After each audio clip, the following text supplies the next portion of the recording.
Hello, এটা কি নিয়ে আসছে? তো নাইন লাগে। এটা নাও লাগবে, তোমার জুতো অলরেডি আসছে মা।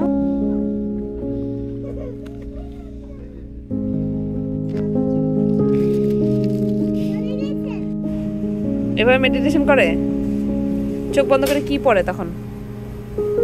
এটা হলো বেসিকলি গরুর শুটকি। কি যে খেলনা, এই যে স্যান্ড, অনেক সুন্দর এটা। অনেক সুন্দর। বাংলাদেশে অনেক আগে মনে হয় আমি শাপলা খেয়েছিলাম, আমার মনেও নাই আমি লাস্ট কবে শাপলা খেয়েছি।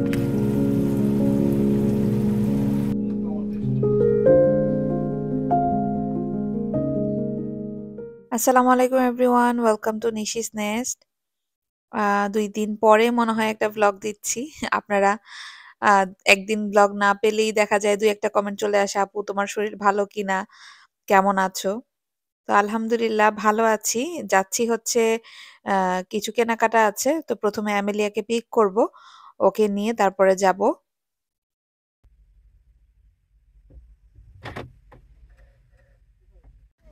হ্যালো, এটা কি নিয়ে আসছে? আমি কি গিফট পাইছি? এটা অরেঞ্জ কালারের। এটা কি? এটা কে দিল? ওকে ওকে, যাও যাও, বাবার সাথে যাও, আসতেছি। নাইন লাগে তো। তো নাইন লাগে। এটা নাও লাগবে, তোমার জুতো অলরেডি আসছে মা, জুতো রাখো। Nine already. তোমার 8 সাইজ। নাইন আমি নাইন। তোমার 8 সাইজ বাবা।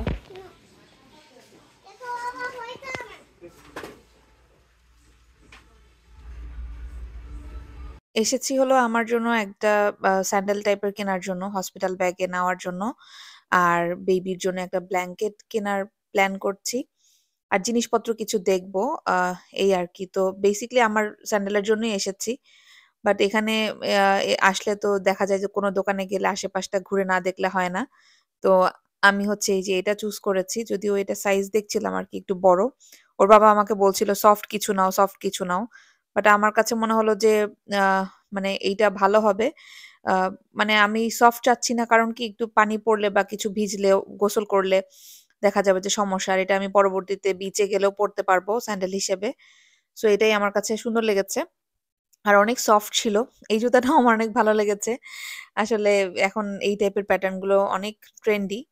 তো এই যে এই পাশে ব্ল্যাঙ্কেট দেখছিলাম, আসলে এত ভারী ব্ল্যাঙ্কেট নিয়ে লাভ নেই, বিকজ এখন তো সামার, অনেক গরম পড়ে গেছে আমাদের এখানে। তো আমি হচ্ছে ব্ল্যাঙ্কেট অলরেডি 2টা কিনেছি, তো হোয়াইটের মধ্যে একটা খুঁজছিলাম আর কি। তো এটা মোটামুটি ভালো লেগেছে, আবার এটাতে সুন্দর নেমিং বোর্ডও ছিল। তো আমি অলরেডি একটা কিনেছি এরকম বোর্ড সহ, মানে ছোট, তো আমার আর এটা দরকার নেই, বাট তারপরেও দেখছিলাম। আর এমনি আশেপাশে যা যা ছিল, এখনো আমি বাথটাব বা এগুলো কিছুই কিনিনি, যেগুলো একদম ইনিশিয়াল দরকার ওই ওই জিনিসগুলোই কিনতে চাচ্ছি, আর পরবর্তীতে দরকার হলে ওর বাবা তো মানে নিতেই পারবে। তো এই আর কি, কেনাকাটা মোটামুটি ডান, যেটা কিনতে এসেছিলাম কিনে ফেলেছি। তো এখন হচ্ছে আমি দেশি গ্রসারিতে যাব, কয়েকটা জিনিসপত্র কেনার আছে, মাছ মাংস আর কি। আর অ্যামেলিয়া খুবই টায়ার্ড, এই জন্য ও হাঁটতে চাচ্ছিল না, ও বাবার কোলে ছিল, তারপরে আবার বললো যে আমাকে কার্টে বসাও। তো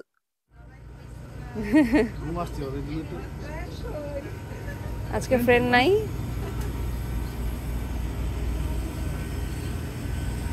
বেশ কিছু জরুরি জিনিসের মধ্যে প্রধান ছিল চাল, ডাল এগুলো। আর আমি হচ্ছে এই যে এই বিস্কিটটা খুব পছন্দ করি, মানে ভাত খাওয়ার পরে বা যেকোনো কিছু খাওয়ার পরে এখন একটু মিষ্টি টাইপের খাবার খেতে ইচ্ছা করে। তো এই মানে বিস্কিটটা ভালোই লাগে খেতে, তো এটা নিয়েছি। আর ডাল নিয়েছি, কিছু মসলা দরকার ছিল, আর সবজি সবসময় এখানে ফ্রেশ পাওয়া যায় না, দেখা যায় যে একটু কেমন যেন মানে নেতিয়ে থাকা সবজির মতো লাগে, তো সবজি খুব একটা নেওয়া হয় না। ফ্রোজেন সবজিগুলো এখান থেকে নেই, তো ওইগুলোই নিব এখন কয়েকটা। এভাবে মেডিটেশন করে চোখ বন্ধ করে কি পড়ে তখন? এরকম করে না, মেডিটেশন করতেছে তো, ডিস্টার্ব করো না। নো কিসেস, মেডিটেশন টাইমে কোনো ডিস্টার্ব নাই, করো মেডিটেশন করো। রিল্যাক্স, অনলি চুপ আর সাইলেন্স। ওকে, ফ্রেন্ড খেলতে চাইতেছে আর সে খেলবে না, সে মেডিটেশন করবে, যাতে বিস্কিট নিয়ে। এত গরম লাগতেছে আজকে, বলার বাইরে। আম্মু কি করো? সুন্দর করে বসো, জ্যাকেটটা খুলে ফেলো, গরম অনেক। আল্লাহ, অস্থির লাগতেছে আমার, নাকি আমারই বেশি গরম লাগতেছে আল্লাহ জানে। খেলাটা রেখে নাও, এটা দিয়ে খেলবে, তাই কখন বাসায় যাবে এই জন্য পাগল। আজকে একটা নতুন জিনিস ট্রাই করব, বিফ জার্কি। ওকে, এটা হচ্ছে অনেক অনেক কিছু ছিল, টেরিয়াকি ছিল, হ্যালাপিনো ছিল, ব্ল্যাক পেপার ছিল। তো ব্ল্যাক পেপারটা নিলাম, আমার অনেক ক্ষুধাও লাগছে, তো খেয়ে দেখি আর কি কেমন লাগে। এটা হলো বেসিকলি গরুর শুটকি। আমরা তো ইয়ে করি, রান্না করে খাই, এটা হচ্ছে মানে অলরেডি ইয়ে করা আর কি, মানে এখনই খাওয়া যাবে, রেডি টু ইট, শুকানো। এই বাবা আসতেছে, বিসমিল্লাহ। মজা। আমি ট্রাই করবো বিফ, এটা হালাল। এমএলএ ঠিক এরকম সাফ বানাতে হবে। হ্যাঁ, হার্ড যখন হবে তো সফটলি রাখ, স্লোলি কাম ডাউন। ওকে। এমএলএ হলো এই যেটা কিনে নিয়ে আসছে, এখন এটা দেখো এটা এখানে নিতে হবে। এতগুলা দেওয়া যাবে না তো, তোমাকে পারফেক্ট অ্যামাউন্টে নিতে হবে। এই যে এটা দিলা, দিয়ে সফট বানাতে হবে। সফট বানাই না, এটা দিয়ে তো একটু প্রেস করতে হবে, নাহলে হবে কেমনে। তারপরে এই যে এরকম করবে, এই যে হয়েছে। আচ্ছা, যখন আমি তো এক হাতে করছি জন্য, তুমি দুই হাতে করলে সুন্দর করে করো। আল্লাহ, তোমার মারমেড ক্যাসেল এরকম হয়ে গেছে কেন? ভেঙে ভেঙে যেতেছে কেন? ভালো মতো দিয়ে নেই তো। ভালো মতো দাও। বাচ্চাদের কি যে খেলনা, এই যে স্যান্ড, অনেক সুন্দর, এটা অনেক সুন্দর, গ্রাসের মতো। গ্রাসের মতো? আমার তো এটা মসের মতো লাগতেছে। না, গ্রিন তো, আর হচ্ছে ফ্লাফি। গ্রিন অ্যান্ড ফ্লাফি হচ্ছে গ্রাস। এরকম একটা প্লাস্টিক বিছাই দিলাম, বললাম যে রুলস হচ্ছে কি আম্মু, প্লাস্টিকের বাইরে খেলা যাবে। আর হচ্ছে আর দুধ কানে, আর দুধ কানে send go here. No, No. it goes in the box. ওই জন্য হচ্ছে যখন ইট স্প্রিঙ্কল করে জাস্ট ডু দিস, ওকে? যখন অলমোস্ট পড়ে যাচ্ছে, জাস্ট হচ্ছে এরকম করতে হবে, কেয়ারফুলি, ওকে? যখন স্লোলি পড়তেছে, তাহলে তাড়াতাড়ি এখানে নিয়ে আসতে হবে, এরপরে ফোর ডাউন করে এখানে। ওকে, ঠিক আছে। বাজারগুলো এনে সবার আগে মাছ মাংসগুলো কেটে ধুয়ে হচ্ছে জায়গাটা মুছে ফেলেছি, কারণ মাছ মাংস আনলে না মুছলে আর কি ভাল লাগে না। তো এখানে এই যে বিফটা ধুয়ে পানি ঝরার জন্য রাখছি, এখানে 5 পাউন্ডের মতো আছে। ইলিশ মাছ নিয়েছি, ইলিশ মাছটা কেটে এনেছি আমি, হচ্ছে এখন একটু এ কয়টা রান্না করব। হচ্ছে মাছ, মুরগি এনেছি থাইয়ের, এগুলো রেখে দিয়েছি। আর এনেছি হলো একটা মজার জিনিস, সেটা দেখাই। এই যে ফ্রোজেন শাপলা। তো আমি হচ্ছে এই শাপলাগুলো দিয়ে ভাবছি আজকে ইলিশ মাছটা রান্না করব। বাংলাদেশে অনেক আগে মনে হয় আমি শাপলা খেয়েছিলাম, আমার মনেও নাই আমি লাস্ট কবে শাপলা খেয়েছি। রাতের খাবারের জন্য আর কি তরকারিটা রান্না করছি, আর অ্যামেলিয়ার জন্য অলরেডি তরকারি ছিল, তো ওইটা ওকে খাইয়ে দিয়েছি। কারণ স্কুল থেকে আসার পরে মোটামুটি ওকে আমি 7টা থেকে এখন তো 8টায় মাগরিবের আজান দেয়, তো সামটাইমস দেখা যায় 8টার একটু আগে মানে ওকে খাইয়ে আমি নামাজ পড়ি, আদারওয়াইজ নামাজ পড়ে ওকে খাওয়াই, এরকমটা হয়। যেহেতু ও 9টা 9:30টার মধ্যে ঘুমিয়ে যায়, তো স্কুল থেকে আসলে দেখা যায় টায়ার্ডও থাকে, সব মিলে মানে ওর ওর খাবারটা আগে একটু রেডি করে রাখার ট্রাই করি। তো যাই হোক, এখানে হলো আমি প্রথমে তেল দিয়ে পেঁয়াজটাকে ভেজে নিচ্ছি। আর শাপলাগুলোকে আমি যেটা করেছি, পাশের চুলাতে একটু গরম পানিতে ভাপে দিয়েছি। ফ্রোজেন ছিল আর শাপলার মধ্যে কেমন একটা স্মেলও মনে হচ্ছিল আমার কাছে, তো ভাবলাম যে পানিটা মানে ভাপিয়ে তারপরে পানিটা ছেঁকে নেই। এই আজকে আমি ফার্স্ট টাইম হচ্ছে শাপলা রান্না করছিলাম। আর গেস্টদের জন্য যে রান্না করেছিলাম আগের ব্লগটা, ওইটা আসলে এর পরের দিনের ছিল, তো সামহাও আমি আগের দিনেরটা পরের দিন দিয়ে দিয়েছিলাম, এরকম হয়েছে আর কি। তো যাই হোক, ওর বাবা এটা খেয়ে খুবই পছন্দ করেছিল, তো এই জন্যই আসলে আমি রান্নাটা করেছি, মানে শাপলা দিয়ে পরের দিন আবার। তো আর এখানে তো আসলে কি বলে, মানে যখন ফ্রোজেন আইলটাতে যাই, আমার বাংলাদেশের এই সবজিগুলো দেখলে মনে হয় যে আমি সব নিয়ে যাই। বাংলাদেশে কিন্তু বাজারে গেলে এগুলো থাকেই, মানে এমন না যে সামনে পাই না, বাট মানে নেওয়ার অত আগ্রহ কাজ করে না। বাট এখন যখন গেলে দেখি পুঁই শাকের ছোট ছোট বিচিগুলো, তারপরে তালের শাঁস থেকে শুরু করে সবই আছে। দেখলে মনে হয় যে নিয়ে যাই একটু ট্রাই করি এরকম আরকি। তো যাই হোক এখানে আমি পেঁয়াজটাকে হালকা করে ভেজে আ মসলাগুলো দিয়ে দিয়েছি। ধনে, জিরে গুঁড়ো, হলুদ, মরিচের গুঁড়ো দিয়েছি। আর কোনো মসলা দেইনি। ইলিশ মাছের তো এমনি একটা সুন্দর ফ্লেভার থাকে। তো মসলা আসলে অত বেশি লাগে না। বাট যেহেতু শাপলা দিয়ে রান্না করছি আমার কাছে মনে হচ্ছিল যে শাপলার কেমন না কেমন স্মেল হয়। তো আমি ১ চামচ করে আরকি সবকিছু দিয়েছি। যেটা বললাম যে ১ম বার ট্রাই করছিলাম। আর ইলিশ মাছ আমি ভেজে রান্না করি না। আমার কাছে ইলিশ মাছ ভেজে তরকারি রান্না করলে মনে হয় কি যে মানে এটার ভিতরে কোনো ফ্লেভার পেলাম না। মাছ ভাজাটা একরকম লাগে। বাট তরকারি দিয়ে রান্না করলে আমি সবসময় কাঁচাটাই রান্না করি মানে কষিয়ে রান্না করি। তো ১ম এ ঢেকে মসলাটা একটু কষিয়ে নিয়েছি। এই যে তেলটা দেখতে পাচ্ছেন। উপরে একদম ভেসে উঠেছে। তো এই পর্যায়ে হচ্ছে আমি মাছগুলো দিয়ে দিব। মাছগুলোকে আলাদা করে কষাবো। তারপরে হচ্ছে আ ঝোলে মানে সবজি যেটা কষাবো। তো মাছটা আমি একটু মেরিনেট করে রেখেছিলাম কারণ আমি হচ্ছে অ্যামেলিয়াকে খাওয়াতে গিয়েছি। তো মনে হলো যে মানে বেশি মানে কাঁচা মাছ সামনে রাখলে যেটা হয় একটু স্মেল করে। তো ওইটা চাচ্ছিলাম না। এজন্য অল্প একটু লবণ, হলুদ দিয়ে আমি মাছটাকে মাখিয়ে রেখেছিলাম। এটা আসলে মানে ম্যান্ডেটরি না। বাট আমি ওই যে বললাম একটু সময় রাখার জন্য আরকি দিয়েছি। তো এখন আমি হচ্ছে এটাকে ঢেকে চুলাটা একদম কমিয়ে এটাকে কষিয়ে নিবো।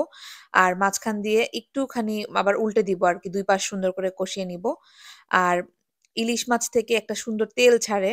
সো পানি আসলে আমি এটাতে আর পানি দিইনি। এটাই চুলাটা একদম কমিয়ে যেহেতু এটা বোলের মধ্যে রেখেছিলাম, হালকা, হালকা একটু পানি ছিল গায়ে। তো ওই পানিতেই এটা সুন্দর একদম নিভু, নিভু আঁচে এটাকে সুন্দর করে কষিয়ে নিব। তো এই যে এক পাশ সুন্দর হয়ে গেছে। এখন আমি উল্টিয়ে আরেক পাশ দিব।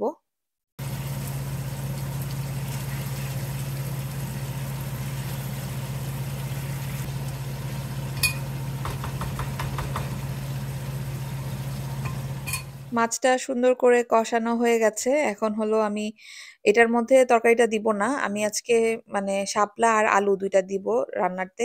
তো এখন আমি যেটা করব মাছগুলো যেহেতু কষে গেছে এগুলো তুলে বোলের মধ্যে রাখবো। তারপরে হচ্ছে এই মসলাতে আ যে সবজিগুলো দিব আরকি শাপলা আর একটু আলু ২ টা আলু কেটেছিলাম। একদম কমে গেছে মানে ফ্রোজেন তো দেখলে মনে হচ্ছিল অনেক আছে বাট আসলে পরিমাপ অত বেশি থাকে না। তো ওর বাবাও এমনিতেও আলু ছাড়া তো কোনো কিছু খেতে চায় না। মাছ হোক, মাংস হোক সবকিছুতেই আমার একটা আলু দিতে হয় সাথে ওর জন্য। আমি আর এমিলিয়া না খেলেও ওর জন্য দেওয়া লাগে। দেখা যায় ভাত খেয়ে লাস্টে বসে, বসে আলুটা খেয়ে ও ফিনিশ করে আরকি খাবার। তো ওর অভ্যাস যেটা আরকি। তো যাই হোক এখন হচ্ছে আমি শাপলা আর আলু যেটা সেটা এটার মসলার মধ্যে দিয়ে আম আরেকটু কষাবো। মানে মোট ৩ বারের মতো কিন্তু কষিয়ে ফেলেছি। মসলা একবার কষিয়েছি, মাছসহ একবার দিয়েছি। তারপরে এই যে ভাপানো যেই শাপলা পাশের চুলাতে রেখেছিলাম ওটা ছেঁকে পানিটা ফেলে দিয়েছি। তারপরে এই যে শাপলা আর আলু দিয়েছি। এবার এগুলোকে মাখিয়ে সুন্দর করে আ ঢেকে এটা কিছুক্ষণ কষাবো। যদিও এটা কষতে বেশি সময় লাগবে না যেহেতু এটা অলরেডি আমি সেদ্ধ করেছি। আর আলু তো এখানকার যেটা বললাম একদমই নরম থাকে। দেওয়ার সাথে, সাথে একদম মানে নরম হয়ে যায়। তো বেশিক্ষণ লাগেনি। আমি প্রায় মানে ৩-৪ মিনিটের মতো ৩ মিনিটের মতো হবে আমি ঢেকেছিলাম।